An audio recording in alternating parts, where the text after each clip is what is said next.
Hello everyone, welcome to my channel. हम पढ़ रहे हैं पॉलिटी, और पॉलिटी में हमने राष्ट्रपति तक पढ़ा दिया है आपको, यानी कि हमने अनुच्छेद 62 तक आपको पढ़ा दिए हैं। और 62 तक पढ़ाने के बाद आज हम राष्ट्रपति की शक्तियों के बारे में बात करेंगे, यानी कि राष्ट्रपति की क्या क्या शक्ति हैं जो हमारे संविधान में उसको दी गई है, यानी कि कॉन्स्टिट्यूशन के द्वारा भारत के राष्ट्रपति को क्या क्या पावर दी गई है। आज उसके बारे में हम पढ़ेंगे। मगर उससे पहले जिन्होंने भी जितने भी स्टूडेंट्स या जो मेरी वीडियो को देख रहे हैं, उन्होंने अभी तक मेरे चैनल को अगर सब्सक्राइब नहीं किया है तो प्लीज़ उसको सब्सक्राइब कर लीजिए। इससे आपका क्या होगा कि मैं जितने भी गवर्नमेंट के कंपटीशन जॉब के एग्ज़ाम है उनके लिए मैं एक तो आपको जीएस पढ़ा रहा हूँ, जिससे आपको उसमें एग्ज़ाम में देने में अच्छी खासी नॉलेज मिलेगी। दूसरी बात, एक सामान्य नॉलेज भी आपको होनी चाहिए कि एक आप देश के नागरिक हैं, तो आपको देश के नागरिक होने के नाते क्या क्या सुविधाएं कॉन्स्टिट्यूशन ने दी हैं, ताकि जिससे आपको थोड़ा सा एक बेसिक जानकारी कम से कम इतनी होनी चाहिए कि हमारे देश के अंदर क्या क्या चल रहा है। तो इसलिए आप मेरे चैनल को सब्सक्राइब कर लीजिएगा, और जिन्होंने सब्सक्राइब कर लिया है उनका बहुत बहुत शुक्रिया। मगर जिन लोगों ने सब्सक्राइब नहीं किया है, क्योंकि अभी तक बहुत सारे लोगों ने, जो लोग स्टूडेंट या जो जनरल लोग हैं जो कॉमन ही देखते हैं, मतलब जो पढ़ने लिखने से उनका कांटेक्ट नहीं है, बट वो एक बेसिक जानकारी के लिए वीडियो देखते हैं, उन लोगों ने भी अभी तक चैनल को सब्सक्राइब नहीं किया है। तो जितने भी लोग हैं जिन्होंने चैनल को सब्सक्राइब नहीं किया है, वो पहले चैनल को सब्सक्राइब कर लें और अपने सोशल मीडिया प्लेटफॉर्म पर इसको शेयर कर दें, ताकि ज़्यादा से ज़्यादा लोगों तक इस वीडियो को पहुँचाया जा सके और उनकी नॉलेज को भी आगे बढ़ाया जा सके। इसी के तहत चलिए आज हम राष्ट्रपति की शक्तियाँ पढ़ते हैं। हमने अपने लास्ट वीडियो में राष्ट्रपति पढ़ा था कि कॉन्स्टिट्यूशन में राष्ट्रपति कहाँ तक उसको वो दी गई है। आज हम राष्ट्रपति की पावर पढ़ेंगे, यानी कि हम राष्ट्रपति की शक्तियाँ पढ़ेंगे आज की वीडियो में। राष्ट्रपति की शक्तियों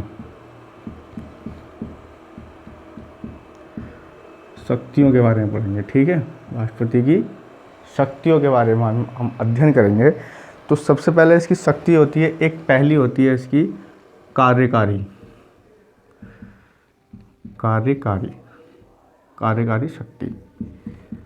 कार्यकारी शक्ति के अंदर क्या आता है, मैं आपको बता दूं कि कार्यकारी शक्ति के अंदर जो आता है कि भारत के अंदर जितने भी काम होंगे वो सेंट्रल गवर्नमेंट करेगी, यानी कि भारत सरकार उसको करेगी।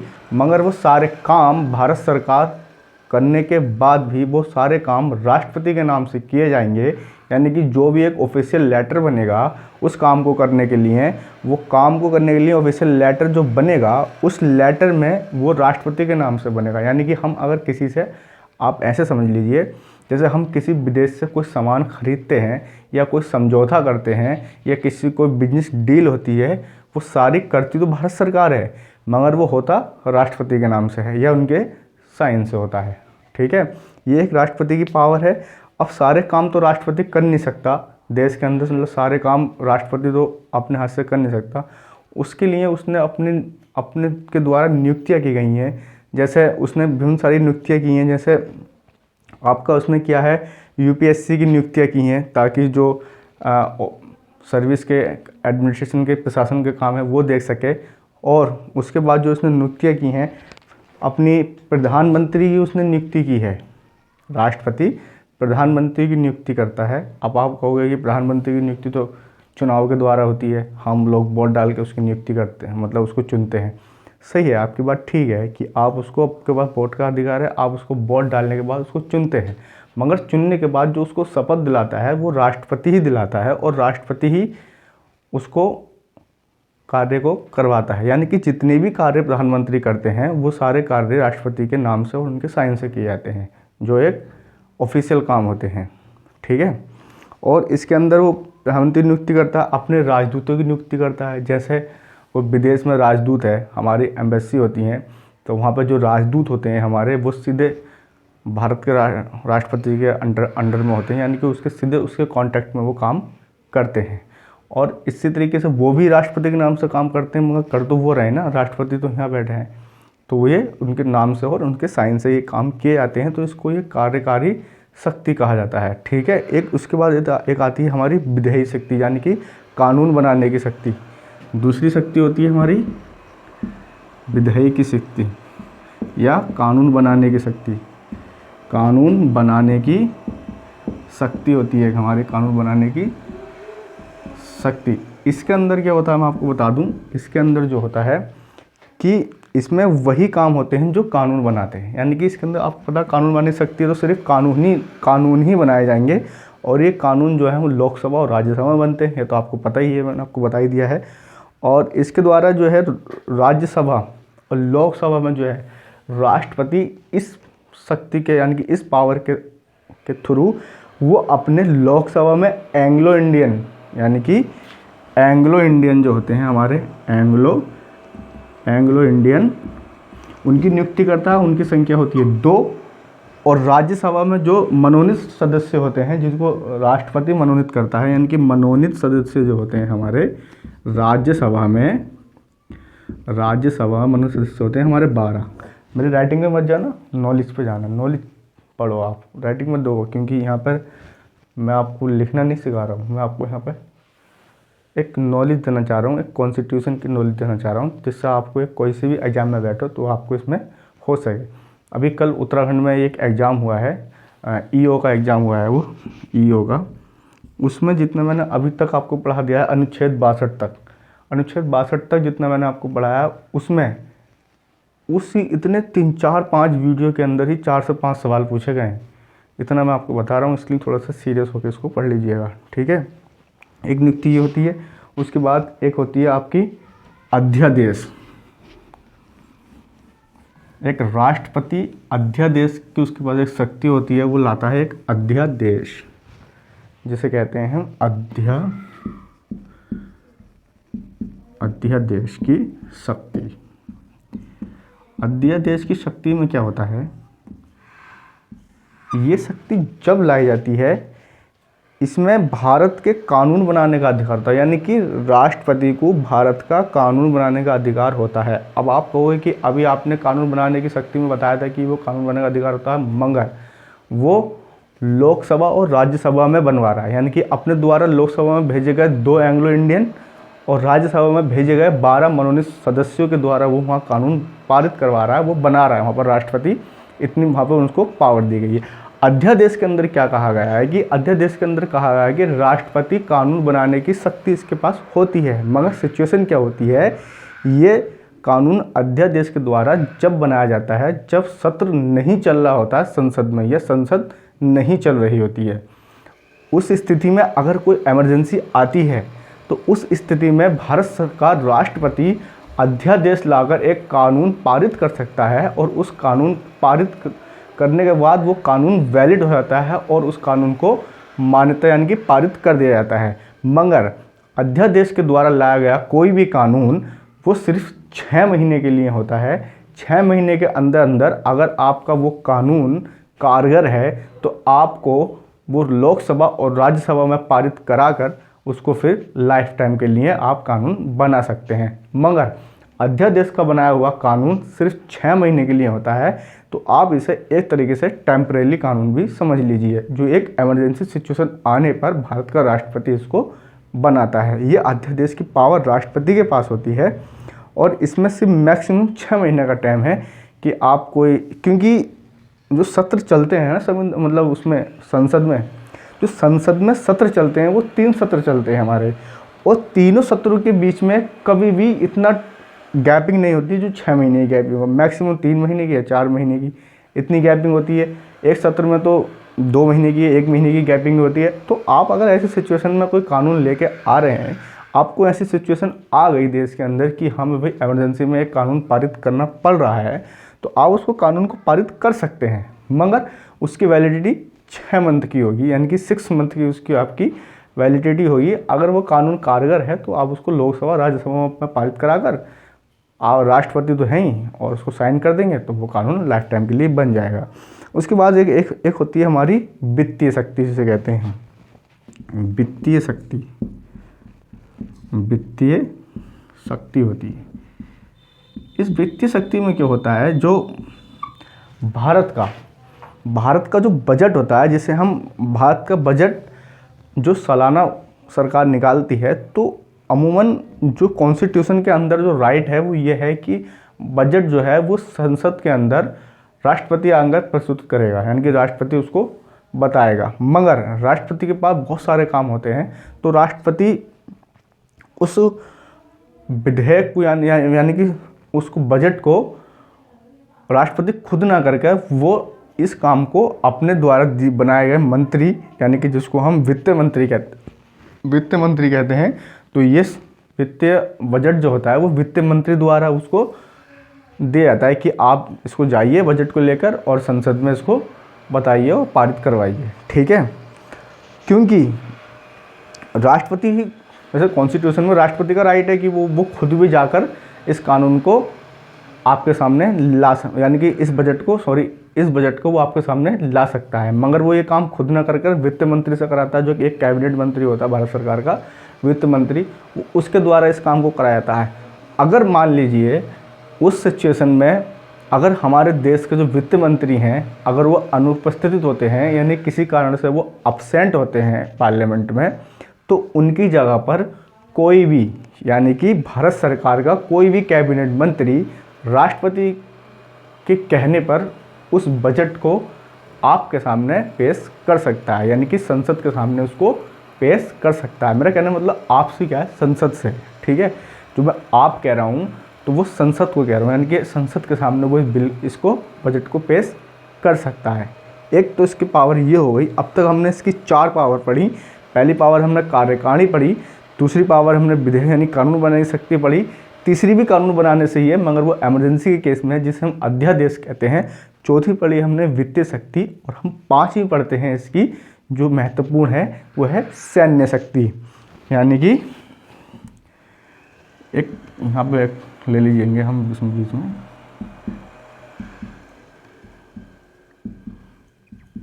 सैन्य शक्ति। सैन्य शक्ति में क्या है,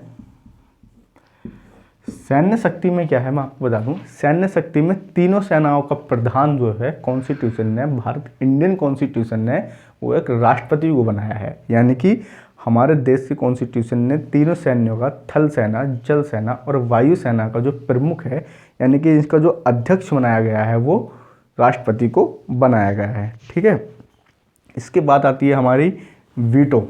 चलो वीटो को मैं थोड़ा सा आगे पढ़ा दूंगा, उससे पहले हम पढ़ लेते हैं हमारी एक अन्य शक्ति है, उसे कहते हैं हम क्षमादान शक्ति। ये भी एक राष्ट्रपति को कॉन्स्टिट्यूशन ने दी गई है, क्षमादान शक्ति। क्षमादान शक्ति के अंदर क्या होता है, क्षमादान शक्ति के अंदर कई सारी वैरायटी आती हैं। एक तो क्षमा आती है, यानी कि क्षमा, मैं आपको बाद में पढ़ाऊँगा, पहले लिख देता हूँ क्षमा। एक आती है विराम। ठीक है, विराम शक्ति। पहले इन दो को सब समझते हैं हम। क्षमा शक्ति में क्या होता है, राष्ट्रपति सुप्रीम कोर्ट के दिए गए किसी भी फैसले को वो रद्द कर सकता है, यानी कि उसको माफ़ कर सकता है, उसको क्षमा कर सकता है किसी भी सज़ा में। यानी कि सुप्रीम कोर्ट के द्वारा दिए गए किसी भी सज़ा को वो माफ़ कर सकता है, उसके पास ये पावर है, कॉन्स्टिट्यूशन ने उसको पावर दी है। दूसरी है विराम। किसी भी अपराधी को या कैदी को अगर उसकी हेल्थ ख़राब हो जाती है, स्वास्थ्य ख़राब हो जाता है, तो उस कंडीशन में उसको ये विराम की क्षमा दी जाती है, यानी कि उसको थोड़े दिन तक विराम कर दिया जाता है और रोक दिया जाता है। तीसरी होती है हमारी लघुकरण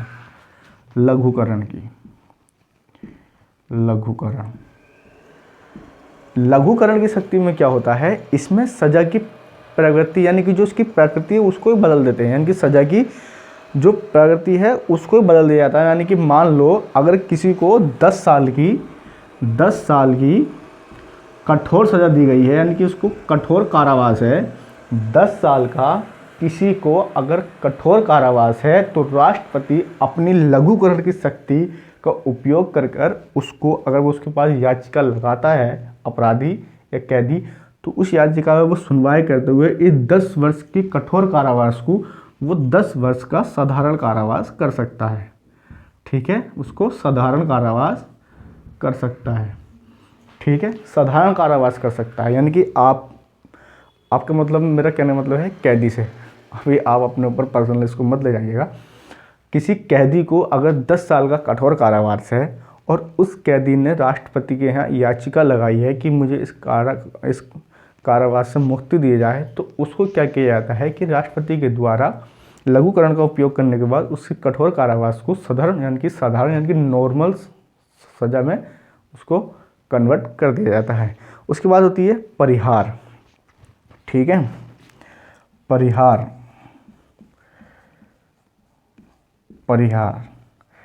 इसके अंदर क्या होता है, परिहार में क्या होता है, सज़ा का समय कम कर दिया जाता है, यानी कि परिहार कर दिया जाता है। अगर यानी कि किसी को अगर 10 साल की सज़ा हुई है तो उसको 5 साल की कर सकता है, 8 साल की कर सकता है, मगर उसकी जो प्रवृत्ति है यानी कि जो उसको जिस टाइप की सज़ा दी गई है उस टाइप में वो बदलाव नहीं करेगा। जैसे इसमें जो बदलाव हो रहा था यानी कठोर से साधारण में जो हो रहा था, मगर इसमें क्या होता है, मान लो किसी को अगर 10 ईयर का कठोर कारावास दिया गया है तो राष्ट्रपति उसको कर सकता है कि वो इसको 5 वर्ष का समय कम कर सकता है। इसके अंदर समय कम कर सकता है 5 वर्ष, 5 ईयर का कर सकता है, मगर कठोर ही कारावास इसमें रहेगा। ठीक है, एक इसकी एक और है, कठोर कारावास के बाद एक है इसका प्रतिलंबन, एक और है प्रतिलंबन। ठीक है, प्रतिलंबन में क्या है मैं आपको बता दूं, ये केवल फांसी की सज़ा में उपयोग होता है। प्रतिलंबन सिर्फ फांसी की सज़ा में उपयोग होता है। इसका उपयोग कैसे होता है, जैसे राष्ट्रपति अनुपस्थित रहे तो प्रतिलंबन का उपयोग कर उसकी फांसी को अगले आदेश तक रोका जा सकता है। ये प्रतिलंबन की कंडीशन है, ये कंडीशन सिर्फ फांसी की सज़ा वालों के लिए होती है। अगर देश का राष्ट्रपति अगर देश के अंदर अनुपस्थित है तो उस कंडीशन में उस अपराधी को उस अगले आदेश तक फांसी नहीं दी जा सकती। इसका आदेश इसके अंदर है। एक इसकी अगली शक्ति होती है जो कि महत्वपूर्ण शक्ति है, जिसे हम कहते हैं वीटो पावर, जिसे हम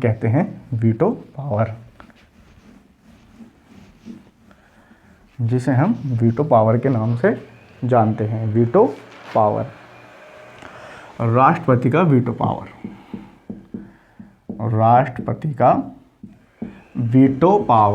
वीटो पावर। ठीक है, ये 3 प्रकार के थे। पहला था, ये 3 प्रकार के वीटो पावर थे। पहला पावर था हमारा इसमें अत्यंतकारी पावर। दूसरा हमारा था इसके अंदर निलंबनकारी। ठीक है, तीसरा था हमारा इसके अंदर पॉकेट वीटो यानी कि पॉकेट पावर। ठीक है, 42वें संविधान संशोधन के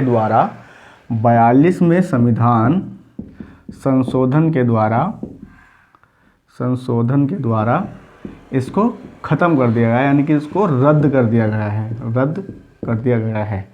इस वाले को रद्द कर दिया गया है। 42वें संविधान संशोधन के द्वारा इसको रद्द कर दिया गया है।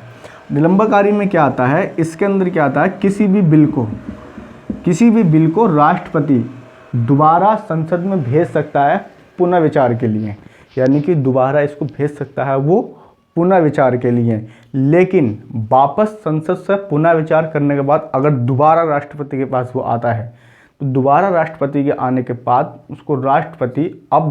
उसको मजबूरन उसको पारित करना पड़ता है। वो उसको रोक नहीं सकता अपने पास, ना ही वो पुनः विचार के लिए दोबारा भेज सकता है। उसको वो पारित करना ही पड़ेगा, साइन करने ही पड़ेंगे हर हाल में। ठीक है, पॉकेट पावर क्या होता है, इसमें क्या है, पॉकेट पावर में कोई भी बिल या अध्यादेश आता है तो राष्ट्रपति उसको अपनी जेब में रख लेता है। मतलब जेब का मतलब है कि जेब का मतलब है कॉमन कि जेब का मतलब है कि वो अपने पास रख लेता है। ना तो वो उसको पारित करता है, ना ही वो उसको पुनः विचार के लिए संसद में भेजता है।